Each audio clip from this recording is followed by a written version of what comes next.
most of us were here, they know about it. So, see, high refractive errors, it can be high myopia or high hyperopia. In high hyperopia, this group, most of the time, LASIK doesn't give good results because we know the regressions and the higher order aberrations, patients are not happy. If at all we can implant a PHAKIC IOL, that will be very good actually. But most of the cases, the ACReS will not be adequate, and I don't think PHAKIC IOL can be implanted in such patients, and they do well with clear lens extraction and then maybe one of these plus PHAKIC IOLs. Now problem comes with this group, high myopia. Anything more than 6 diopters, we know it's a group, it comes under that group. If it is more than 10 diopters, then of course the obvious option is it has to be PHAKIC IOL, and LASIK has got its own problems, so we can't attempt that, especially ACReS. And then the other two groups where suppose between 6 and 10, there are two possibilities. In case if it is a borderline case, then we will not attempt LASIK, so we will definitely go ahead with the PHAKIC IOL. Or in case if all other parameters are okay and patient is suitable for this, then it is the surgeon's discretion and judgment will be put to test. So let's see what will happen with LASIK in such cases in high myopes, especially 8 and above. One thing is, of course, we know that the risk of ACReS is more. It's one of the major risk factors, high myopia for ACReS development. And then the contrast sensitivity is definitely much less as compared to the PHAKIC IOLs. And then, of course, a lot of higher order aberrations are induced. The regression is one thing, and then we are going to treat the cornea and permanently cause damage, so there will be irreversible changes in this. Now, let us look at ACReS.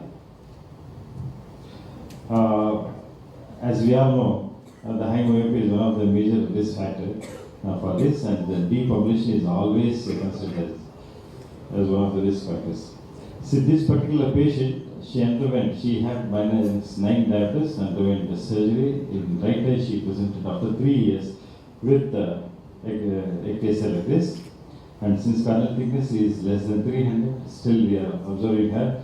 One more patient again underwent LASIK elsewhere, but presented in both eyes. The patient was close to -10. So this is the thing. And then of course, Randall ACReS score system puts high myopia as one of the risk factors, which we all know. So that's why we'll have to be careful about this particular thing. As you all know, I'm not going to these details. We know that the anterior half of the cornea, the lamella are very compactly arranged, and then the strength is more in the anterior half, and then with the flap and when you cut the lamella with ablation, so probably the strength is less tight, and that's what Matthew was talking about, changing the corneal biomechanics. And there are a lot of studies to support this. That's what, the depopulation is one of the major risk factors according to this particular study. Now coming to the contrast sensitivity, we all know following LASIK, contrast sensitivity will come down in the immediate post-op. Then after 3 months it starts picking up. By about 6 months patient will be alright. But this may not be the case with high myopia, and then the higher the ablation, the deeper the ablation, the contrast sensitivity is going to be much more effective. This is again supported by a lot of studies. And then this PHAKIC IOL has been compared with the LASIK. Of course, the PHAKIC IOL scores over this.